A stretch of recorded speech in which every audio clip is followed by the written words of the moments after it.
The Adventures of Sherlock Holmes by Sir Arthur Conan Doyle. Adventure 10. The Adventure of the Noble Bachelor. The Lord St. Simon marriage and its curious termination have long ceased to be a subject of interest in those exalted circles in which the unfortunate bridegroom moves, and their more piquant details have drawn the gossips away from this 4-year-old drama. As I have reason to believe, however, that the full facts have never been revealed to the general public, and as my friend Sherlock Holmes had a considerable share in clearing the matter up, I feel that no memoir of him would be complete without some little sketch of this remarkable episode.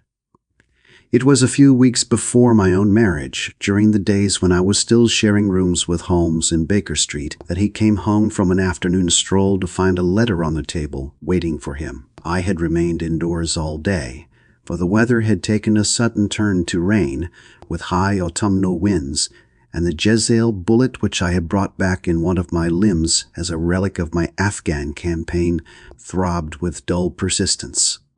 With my body in one easy chair and my legs upon another, I had surrounded myself with a cloud of newspapers until at last, saturated with the news of the day, I tossed them all aside and lay listless, watching the huge crest and monogram upon the envelope upon the table, and wondering lazily who my friend's noble correspondent could be.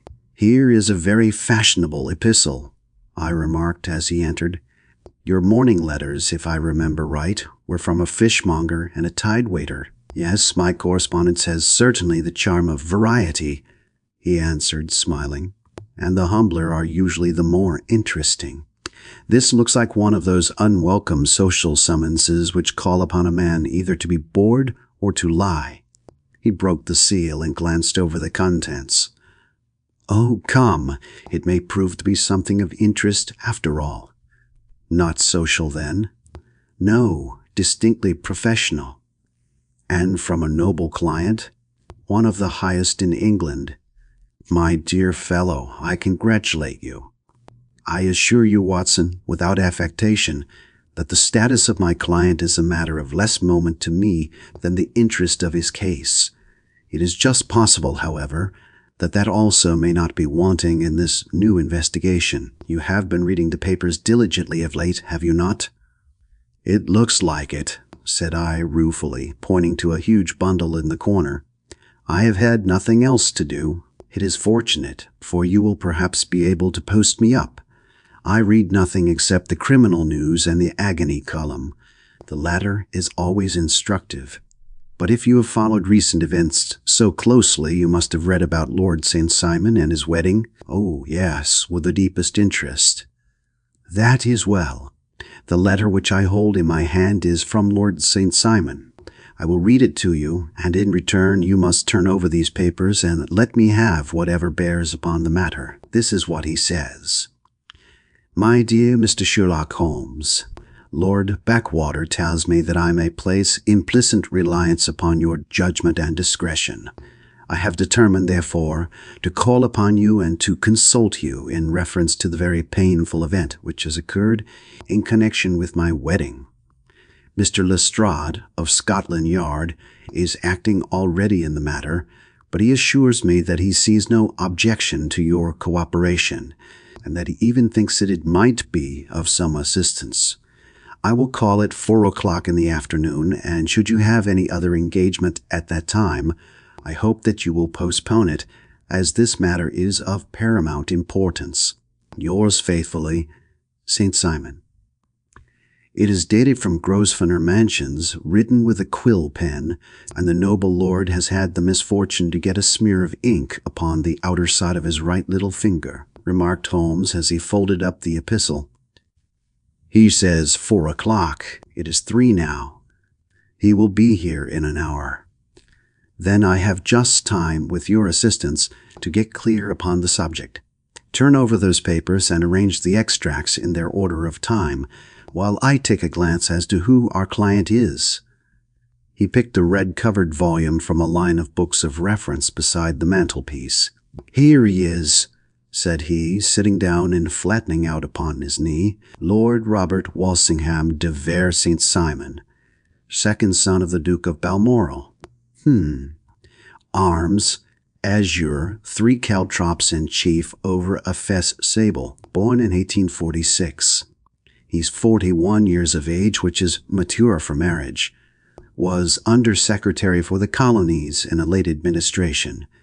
The Duke, his father, was at one time Secretary for Foreign Affairs. They inherit Plantagenet blood by direct descent, and Tudor on the distaff side. Well, there is nothing very instructive in all this. I think that I must turn to you, Watson, for something more solid. I have very little difficulty in finding what I want, said I, for the facts are quite recent, and the matter struck me as remarkable. I feared to refer them to you, however, as I knew that you had an inquiry on hand and that you disliked the intrusion of other matters. Oh, you mean the little problem of the Grosvenor Square furniture van. That is quite cleared up now, though indeed it was obvious from the first. Pray give me the results of your newspaper selections. Here is the first notice which I can find. It is in the personal column of the Morning Post and dates, as you see, some weeks back. A marriage has been arranged, it says, and will, if rumor is correct, very shortly take place between Lord Robert St. Simon, second son of the Duke of Balmoral, and Miss Hattie Doran, the only daughter of Aloysius Doran, Esquire, of San Francisco, California, USA. That is all. Terse and to the point, remarked Holmes, stretching his long, thin legs towards the fire. There was a paragraph amplifying this in one of the society papers of the same week. Here it is. There will soon be a call for protection in the marriage market, for the present free trade principle appears to tell heavily against our home product. One by one, the management of the noble houses of Great Britain is passing into the hands of our fair cousins from across the Atlantic. An important addition has been made during the last week to the list of the prizes which have been borne away by these charming invaders. Lord St. Simon, who has shown himself for over 20 years proof against the little god's arrows, has now definitely announced his approaching marriage with Miss Hattie Doran, the fascinating daughter of a California millionaire. Miss Doran, whose graceful figure and striking face attracted much attention at the Westbury House festivities, is an only child, and is currently reported that her dowry will run to considerably over the 6 figures, with expectancies for the future. As it is an open secret that the Duke of Balmoral has been compelled to sell his pictures within the last few years, and as Lord St. Simon has no property of his own, save the small estate of Birchmoor, it is obvious that the Californian heiress is not the only gainer by an alliance which will enable her to make the easy and common transition from a Republican lady to a British peeress. "Anything else?" asked Holmes, yawning. "Oh, yes, plenty. Then there is another note in the Morning Post to say that the marriage would be an absolutely quiet one, that it would be at St. George's, Hanover Square, that only half a dozen intimate friends would be invited, and that the party would return to the furnished house at Lancaster Gate, which has been taken by Mr. Aloysius Doran. 2 days later, that is, on Wednesday last, there is a curt announcement that the wedding had taken place, and that the honeymoon would be passed at Lord Backwater's place, near Petersfield. Those are all the notices which appeared before the disappearance of the bride." "Before the what?" asked Holmes with a start. "The vanishing of the lady." "When did she vanish, then?" "At the wedding breakfast." "Indeed. This is more interesting than it promised to be. Quite dramatic, in fact." "Yes, it struck me as being a little out of the common." "They often vanish before the ceremony, and occasionally during the honeymoon, but I cannot call to mind anything quite so prompt as this. Pray let me have the details." "I warn you that they are very incomplete. Perhaps we might make them less so." "Such as they are set forth in a single article of a morning paper of yesterday, which I will read to you. It is headed, 'Singular Occurrence at a Fashionable Wedding. The family of Lord Robert St. Simon has been thrown into the greatest consternation by the strange and painful episodes which have taken place in connection with his wedding. The ceremony, as shortly announced in the papers of yesterday, occurred on the previous morning, but it is only now that it has been possible to confirm the strange rumors which have been so persistently floating about. In spite of the attempts of the friends to hush the matter up, so much public attention has now been drawn to it that no good purpose can be served by affecting to disregard what is a common subject for conversation. The ceremony, which was performed at St. George's, Hanover Square, was a very quiet one, no one being present save the father of the bride, Mr. Aloysius Doran, the Duchess of Balmoral, Lord Backwater, Lord Eustace, and Lady Clara St. Simon, the younger brother and sister of the bridegroom, and Lady Alicia Whittington. The whole party proceeded afterwards to the house of Mr. Aloysius Doran at Lancaster Gate, where breakfast had been prepared. It appears that some little trouble was caused by a woman, whose name has not been ascertained, who endeavored to force her way into the house after the bridal party, alleging that she had some claim upon Lord St. Simon. It was only after a painful and prolonged scene that she was ejected by the butler and the footman. The bride, who had fortunately entered the house before this unpleasant interruption, had sat down to breakfast with the rest when she complained of a sudden indisposition and retired to her room. Her prolonged absence having caused some comment, her father followed her, but learned from her maid that she had only come up to her chamber for an instant, caught up an ulster and bonnet, and hurried down to the passage. One of the footmen declared that he had seen a lady leave the house thus apparelled, but had refused to credit that it was his mistress, believing her to be with the company. On ascertaining that his daughter had disappeared, Mr. Aloysius Doran, in conjunction with the bridegroom, instantly put themselves in communication with the police, and very energetic inquiries are being made, which will probably result in a speedy clearing up of this very singular business. Up to a late hour last night, however, nothing had transpired as to the whereabouts of the missing lady. There are rumors of foul play in the matter, and it is said that the police have caused the arrest of the woman who had caused the original disturbance, in the belief that, from jealousy or some other motive, she may have been concerned in the strange disappearance of the bride. And is that all? Only one little item in another of the morning papers, but it is a suggestive one, and it is that Miss Flora Millar, the lady who had caused the disturbance, has actually been arrested. It appears that she was formerly a danseuse at the Allegro, and that she has known the bridegroom for some years. There are no further particulars, and the whole case is in your hands now, so far as it has been set forth in the public press. And an exceedingly interesting case it appears to be. I would not have missed it for worlds. But there is the ring at the bell, Watson, and as the clock makes it a few minutes after 4, I have no doubt that this will prove to be our noble client. Do not dream of going, Watson, for I very much prefer having a witness, if only as a check to my own memory. Lord Robert St. Simon, announced our page boy, throwing open the door. A gentleman entered with a pleasant, cultured face, high-nosed and pale, with something perhaps of petulance about the mouth, and with a steady, well-opened eye of a man whose pleasant lot it had ever been to command and to be obeyed. His manner was brisk, and yet his general appearance gave an undue impression of age, for he had a slight forward stoop and a little bend of the knees as he walked.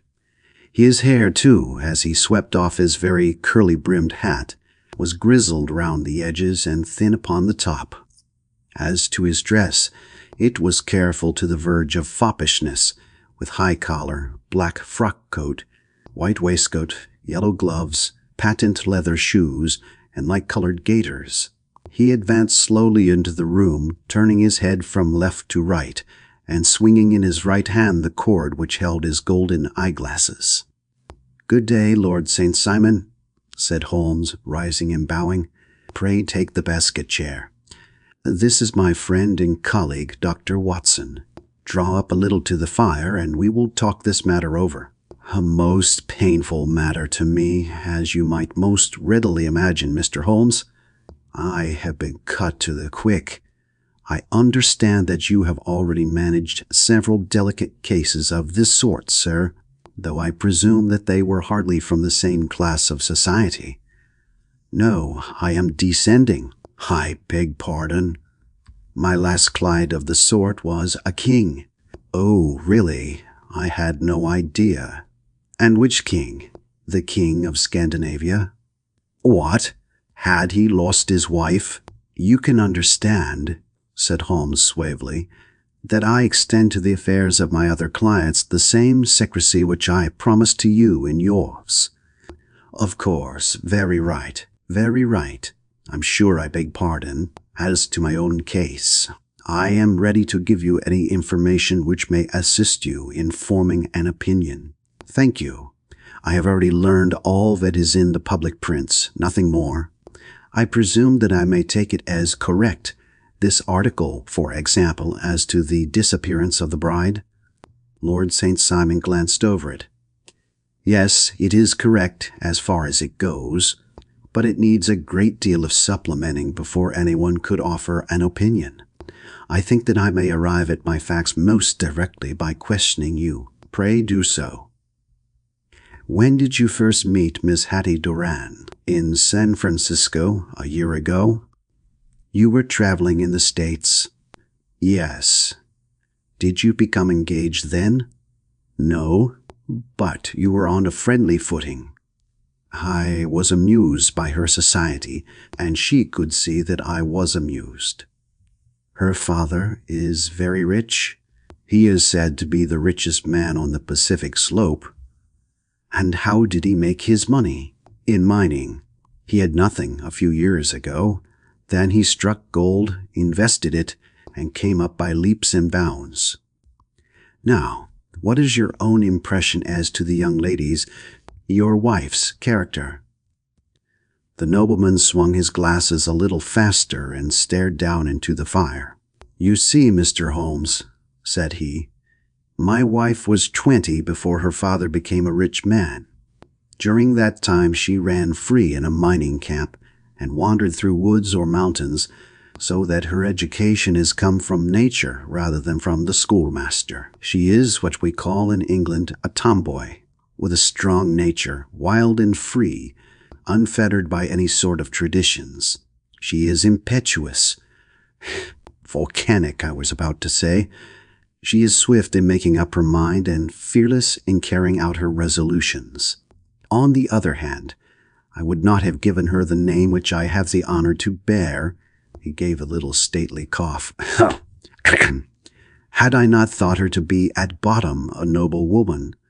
I believe that she is capable of heroic self-sacrifice and that anything dishonorable would be repugnant to her. Have you her photograph?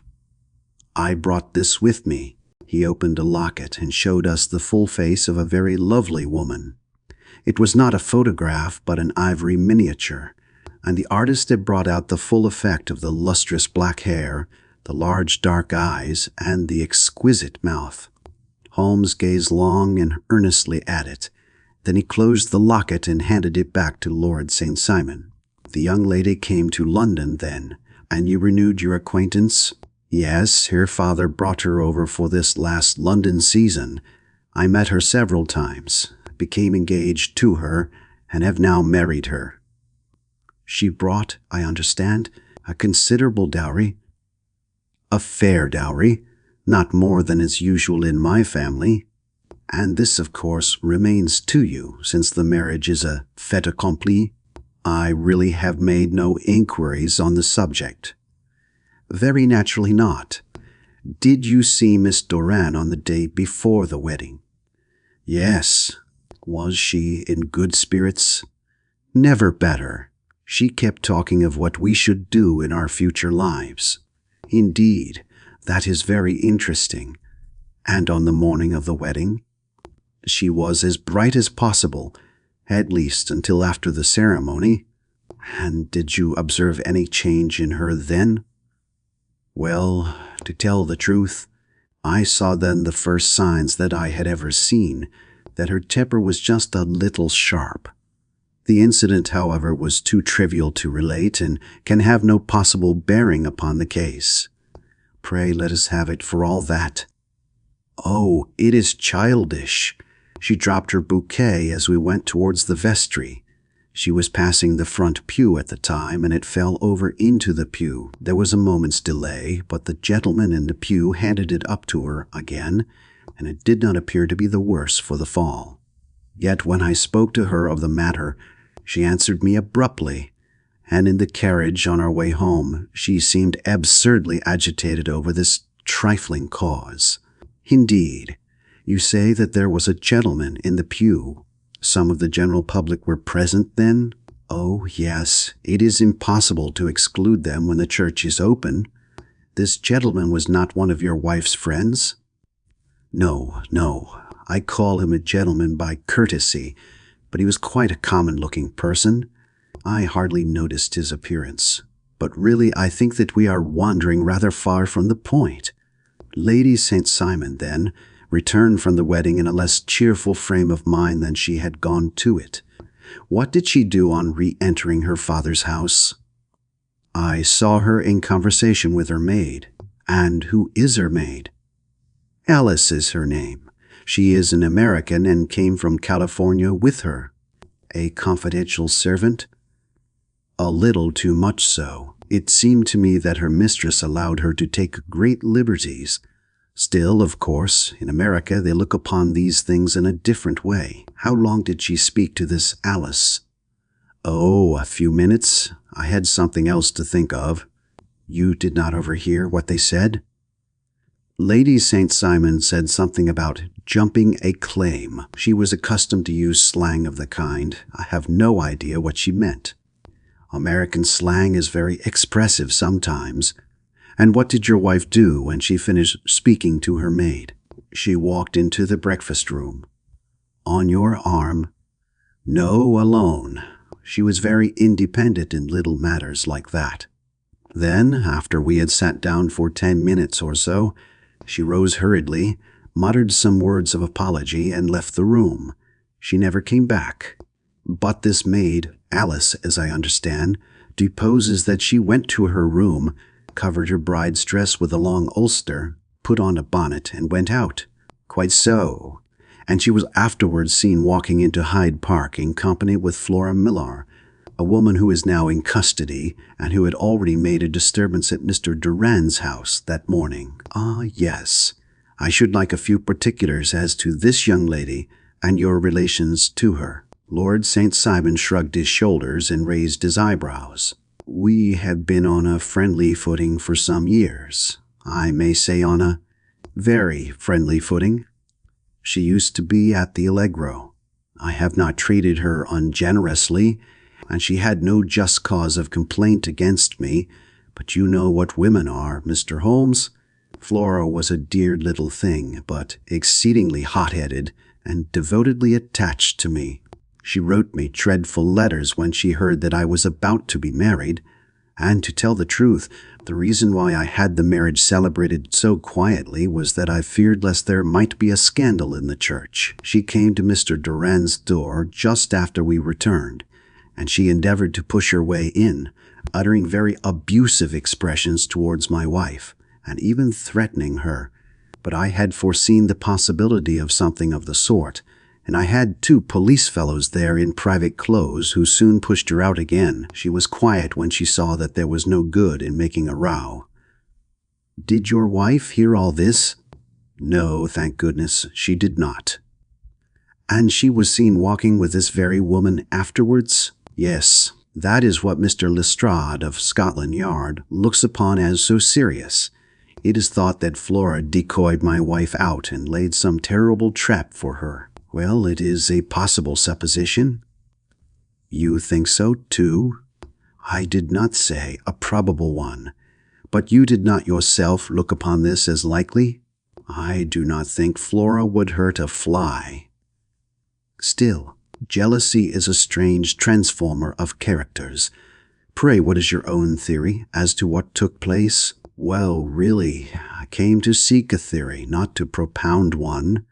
I have given you all the facts. Since you ask me, however, I may say that it has occurred to me as possible that the excitement of this affair, The consciousness that she had made so immense a social stride had the effect of causing some little nervous disturbance in my wife. In short, that she had become suddenly deranged. Well, really, when I consider that she has turned her back, I will not say upon me, but upon so much that many have aspired to without success, I can hardly explain it in any other fashion. Well, certainly that is also a conceivable hypothesis, said Holmes, smiling. And now, Lord St. Simon, I think that I have nearly all my data. May I ask whether you were seated at the breakfast table so that you could see out of the window? We could see the other side of the road and the park. Quite so. Then I do not think that I need to detain you longer. I shall communicate with you. Should you be fortunate enough to solve this problem, said our client, rising, I have solved it. Eh? What was that? I say that I have solved it. Where, then, is my wife? That is a detail which I shall speedily supply. Lord St. Simon shook his head. I am afraid that it will take wiser heads than yours or mine, he remarked, and bowing in a stately, old-fashioned manner, he departed. It is very good of Lord St. Simon to honor my head by putting it on a level with his own, said Sherlock Holmes, laughing. I think that I shall have a whiskey and soda and a cigar after all this cross-questioning. I had formed my conclusions as to the case before our client came into the room. My dear Holmes, I have notes of several similar cases, though none, as I remarked before, which were quite as prompt. My whole examination served to turn my conjecture into a certainty. Circumstantial evidence is occasionally very convincing, as when you find a trout in the milk, to quote Thoreau's example. But I have heard all that you have heard, without, however, the knowledge of pre-existing cases which serves me so well. There was a parallel instance in Aberdeen some years back, and something on very much the same lines at Munich the year after the Franco-Prussian War. It is one of these cases. But hello, here is Lestrade. Good afternoon, Lestrade. You will find an extra tumbler upon the sideboard, and there are cigars in the box. The official detective was attired in a pea-jacket and cravat, which gave him a decidedly nautical appearance, and he carried a black canvas bag in his hand. With a short greeting, he seated himself and lit the cigar which had been offered to him. "What's up, then?" asked Holmes with a twinkle in his eye. "You look dissatisfied." "And I feel dissatisfied. It is this infernal St. Simon marriage case. I can make neither head nor tail of the business. Really, you surprise me. Who ever heard of such a mixed affair? Every clue seems to slip through my fingers. I have been at work upon it all day." "And very wet it seems to have made you," said Holmes, laying his hand upon the arm of the pea-jacket. "Yes, I have been dragging the Serpentine. In heaven's name, what for?" "In search of the body of Lady St. Simon." Sherlock Holmes leaned back in his chair and laughed heartily. "Have you dragged the basin of Trafalgar Square fountain?" he asked. "Why, what do you mean?" "Because you have just as good a chance of finding this lady in the one as in the other." Lestrade shot an angry glance at my companion. "I suppose you know all about it," he snarled. "Well, I have only just heard the facts, but my mind is made up." "Oh, indeed. Then you think that the Serpentine plays no part in the matter?" "I think it very unlikely." "Then perhaps you will kindly explain how it is that we found this in it." He opened his bag as he spoke, and tumbled onto the floor a wedding dress of watered silk, a pair of white satin shoes, and a bride's wreath and veil, all discolored and soaked in water. "There," said he, putting a new wedding ring upon the top of the pile. "There is a little nut for you to crack, Master Holmes." "Oh, indeed," said my friend, blowing blue rings into the air. "You dragged them from the Serpentine?" "No, they were found floating near the margin by a park keeper. They have been identified as her clothes, and it seemed to me that if the clothes were there, the body would not be far off. By the same brilliant reasoning, Every man's body is to be found in the neighborhood of his wardrobe. And pray, what did you hope to arrive at through this? At some evidence implicating Flora Millar in the disappearance. I'm afraid that you will find it difficult." "Are you indeed now?" cried Lestrade with some bitterness. "I am afraid, Holmes, that you are not very practical with your deductions and your inferences. You have made 2 blunders in as many minutes. This dress does implicate Miss Flora Millar. And how? In the dress is a pocket. In the pocket is a card case. In the card case is a note. And here is the very note." He slapped it down upon the table in front of him. "Listen to this. You will see me when all is ready. Come at once. F.H.M. Now, my theory all along has been that Lady St. Simon was decoyed away by Flora Millar, and that she, with confederates no doubt, was responsible for her disappearance. Here, signed with her initials, is the very note which was no doubt quietly slipped into her hand at the door, and which lured her within their reach." "Ha! Very good, Lestrade," said Holmes, laughing. "You really are very fine indeed. Let me see it." He took up the paper in a listless way, but his attention instantly became riveted, and he gave a little cry of satisfaction. "This is indeed important," said he. "Ha! You find it so?" "Extremely so. I congratulate you warmly." Lestrade rose in his triumph and bent his head to look. "Why," he shrieked, "you're looking at the wrong side. On the contrary, this is the right side." "The right side? You're mad. Here is the note written in pencil over here. And over here is what appears to be the fragment of a hotel bill, which interests me deeply." "There's nothing in it. I looked at it before," said Lestrade. "October 4th, rooms 8 shillings, breakfast 2 shillings 6 pence, cocktail 1 shilling, lunch 2 shillings 6 pence, glass sherry 8 pence. I see nothing in that." "Very likely not. It is most important all the same. As to the note, it is important also, or at least the initials are, so I congratulate you again." "I've wasted time enough," said Lestrade, rising. "I believe in hard work and not in sitting by the fire spinning fine theories. Good day, Mr. Holmes. We shall see which gets to the bottom of the matter first." He gathered up the garments, thrust them into the bag, and made for the door. "Just one hint to you, Lestrade," drawled Holmes before his rival vanished. "I will tell you the true solution of the matter. Lady St. Simon is a myth. There is not, and there never has been, any such person." Lestrade looked sadly at my companion. Then he turned to me, tapped his forehead 3 times, shook his head solemnly, and hurried away.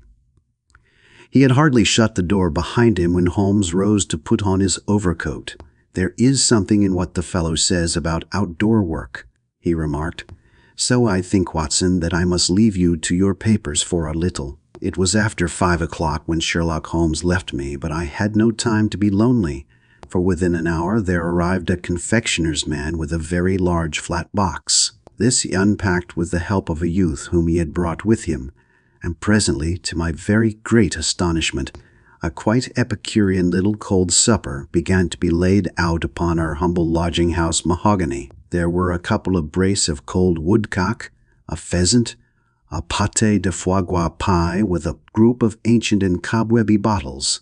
Having laid out all these luxuries, my 2 visitors vanished away, like the genii of the Arabian Nights, with no explanation save that the things had been paid for and were ordered to this address.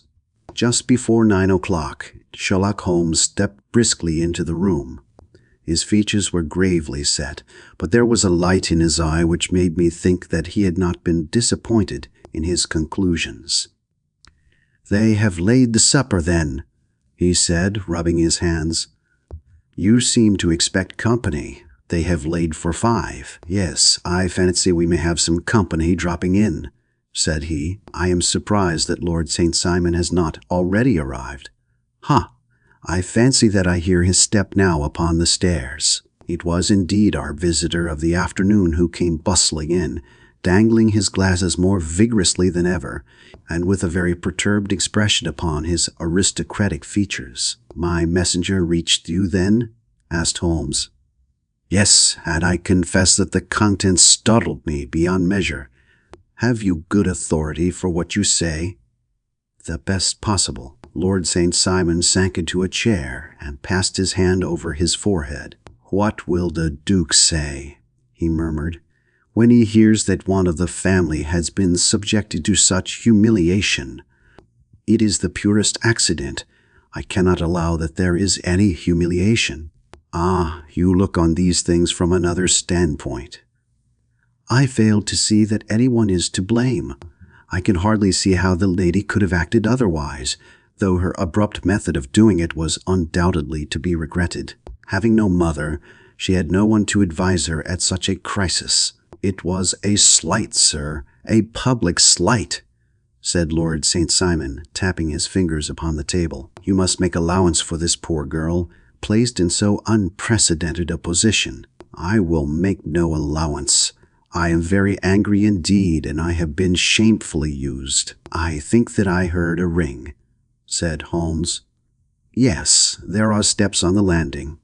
If I cannot persuade you to take a lenient view of the matter, Lord St. Simon, I have brought an advocate here who may be more successful." He opened the door and ushered in a lady and gentleman. "Lord St. Simon," said he, "allow me to introduce you to Mr. and Mrs. Francis Hay Moulton. The lady, I think, you have already met." At the sight of these newcomers, our client had sprung from his seat and stood very erect, with his eyes cast down and his hand thrust into the breast of his frock coat, a picture of offended dignity. The lady had taken a quick step forward and had held out her hand to him, but he still refused to raise his eyes. It was as well for his resolution, perhaps, for her pleading face was one which it was hard to resist. "You're angry, Robert," said she. "Well, I guess you have every cause to be." "Pray make no apology to me," said Lord St. Simon bitterly. "Oh, yes, I know that I have treated you real bad and that I should have spoken to you before I went. But I was kind of rattled, and for the time when I saw Frank here again, I just didn't know what I was doing or saying. I only wonder I didn't fall down and do a faint right there before the altar. Perhaps, Mrs. Moulton, you would like my friend and me to leave the room while you explain this matter?" "If I may give an opinion," remarked the strange gentleman, "we've just had a little too much secrecy over this business already. For my part, I should like all Europe and America to hear the rights of it." He was a small, wiry, sunburnt man, clean-shaven, with a sharp face and alert manner. "Then I'll tell our story right away," said the lady. "Frank here and I met in '84, in McQuire's camp near the Rockies, where Pa was working a claim. We were engaged to each other, Frank and I, but then one day Father struck a rich pocket and made a pile, while poor Frank here had a claim that petered out and came to nothing. The richer Pa grew, the poorer was Frank. So at last Pa wouldn't hear of our engagement lasting any longer, and he took me away to Frisco. Frank would throw up his hand, though, so he followed me there, and he saw me without Pa knowing anything about it. It would only have made him mad to know, so we just fixed it all up for ourselves. Frank said that he would go and make his pile too, and never come back to claim me until he had as much as Pa.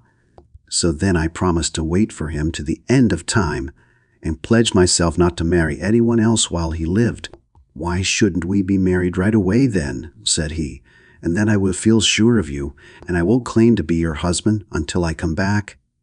Well, we talked it over, and he had fixed it all up so nicely, with a clergyman all ready and waiting, that we just did it right there, and then Frank went off to seek his fortune, and I went back to Pa.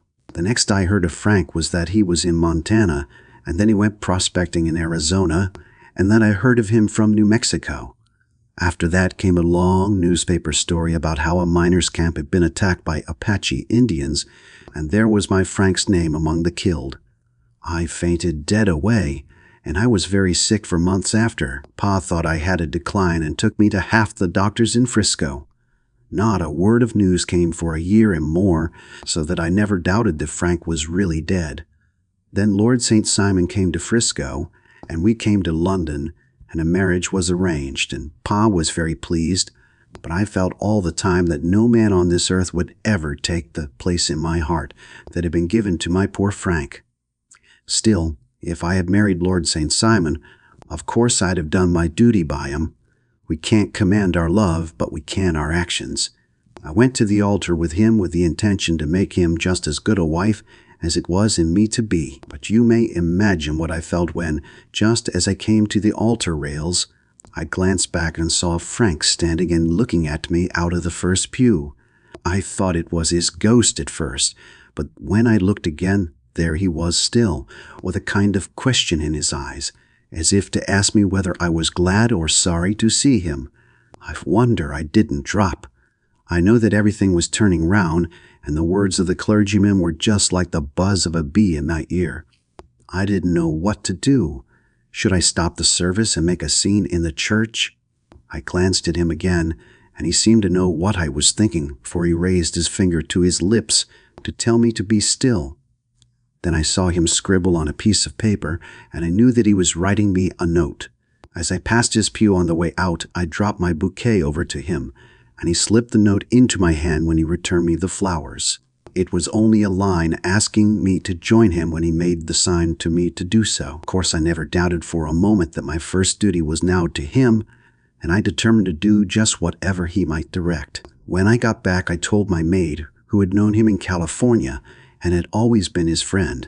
I ordered her to say nothing but to get a few things packed and my ulster ready. I know I ought to have spoken to Lord St. Simon, but it was dreadful hard before his mother and all those great people.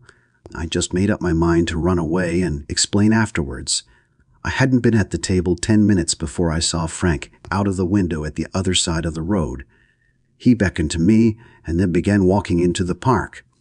I slipped out, put on my things, and followed him. Some woman came talking something or other about Lord St. Simon to me, seemed to me from the little I heard as if he had a little secret of his own before marriage also, but I managed to get away from her and soon overtook Frank. We got into a cab together, and away we drove to some lodgings he had taken in Gordon Square, and that was my true wedding after all those years of waiting. Frank had been a prisoner among the Apaches, had escaped, come on to Frisco, found that I had given him up for dead and had gone to England, followed me there, and had come upon me at last on the very morning of my second wedding. I saw it in a paper, explained the American. It gave the name in the church, but not where the lady lived. Then we had a talk as to what we should do, and Frank was all for openness, but I was so ashamed of it all that I felt as if I should like to vanish away and never see any of them again, just sending a line to Pa, perhaps, to show him that I was alive. It was awful to me to think of all those lords and ladies sitting round that breakfast table and waiting for me to come back. So Frank took my wedding clothes and things and made a bundle of them so that I should not be traced, and dropped them away somewhere where no one could find them. It is likely that we should have gone on to Paris tomorrow, only that this good gentleman, Mr. Holmes, came round to us this evening, though how he found us is more than I can think, and he showed us very clearly and kindly that I was wrong and that Frank was right, and that we should be putting ourselves in the wrong if we were so secret. Then he offered to give us a chance of talking to Lord St. Simon alone, and so we came right away round to his rooms at once. Now, Robert, you have heard it all, and I am very sorry if I have given you pain, and I hope that you do not think very meanly of me. Lord St. Simon had by no means relaxed his rigid attitude, but had listened with a frowning brow and a compressed lip to this long narrative. "Excuse me," he said, "but it is not my custom to discuss my most intimate personal affairs in this public manner." "Then you won't forgive me? You won't shake hands before I go?" "Oh, certainly, if it would give you any pleasure." He put out his hand and coldly grasped that which she extended to him. "I had hoped," suggested Holmes, "that you would have joined us in a friendly supper." "I think that there you ask a little too much," responded his lordship. I may be forced to acquiesce in these recent developments, but I can hardly be expected to make merry over them. I think that with your permission I will now wish you all a very good night." He included us all in a sweeping bow and stalked out of the room. "Then I trust that you at least will honor me with your company," said Sherlock Holmes. "It is always a joy to meet an American, Mr. Moulton, for I am one of those who believe that the folly of a monarch and the blundering of a minister in far-gone years will not prevent our children from being someday citizens of the same worldwide country under a flag which shall be a quartering of the Union Jack with the stars and stripes."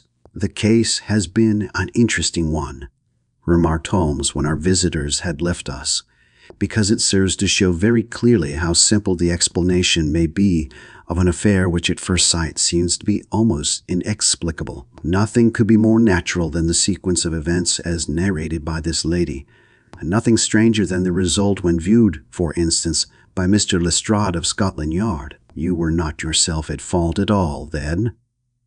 "From the first, two facts were very obvious to me. The one, that the lady had been quite willing to undergo the wedding ceremony. The other, that she had repented of it within a few minutes of returning home. Obviously, something had occurred during the morning, then, to cause her to change her mind. What could that something be?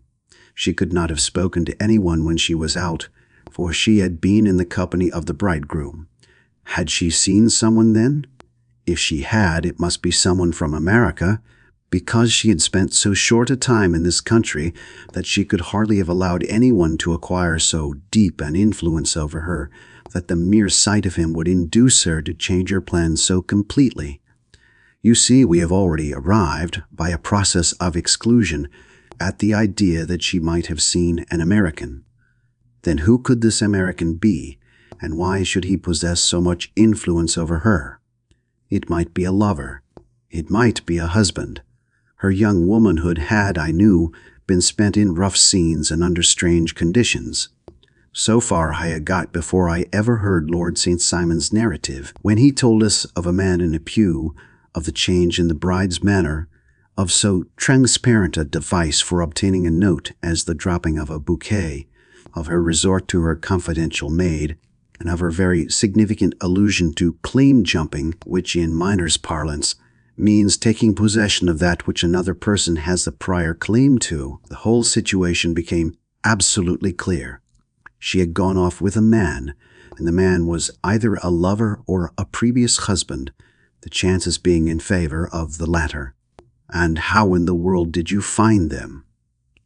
It might have been difficult, but friend Lestrade held information in his hands, the value of which he did not himself know. The initials were, of course, of the highest importance, but more valuable still was it to know that within a week he had settled his bill at one of the most select London hotels. How did you deduce the select?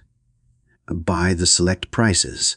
8 shillings for a bed and 8 pence for a glass of sherry pointed to one of the most expensive hotels. There are not many in London which charge at that rate. In the second one, which I visited in Northumberland Avenue, I learned by an inspection of the book that Francis H. Moulton, an American gentleman, had left only the day before, and on looking over the entries against him, I came upon the very items which I had seen in the duplicate bill. His letters were to be forwarded to 226 Gordon Square, so thither I traveled, and being fortunate enough to find the loving couple at home, I ventured to give them some paternal advice, and to point out to them that it would be better in every way that they should make their position a little clearer both to the general public and to Lord St. Simon in particular. I invited them to meet him here, and as you see, I made him keep the appointment. But with no very good result, I remarked. His conduct was certainly not very gracious. "Ah, Watson," said Holmes, smiling, "perhaps you would not be very gracious either, if, after all the trouble of wooing and wedding, you found yourself deprived in an instant of wife and of fortune. I think that we may judge Lord St. Simon very mercifully, and thank our stars that we are never likely to find ourselves in the same position. Draw your chair up and hand me my violin, for the only problem we have still to solve is how to while away these bleak autumnal evenings. End of Adventure 10.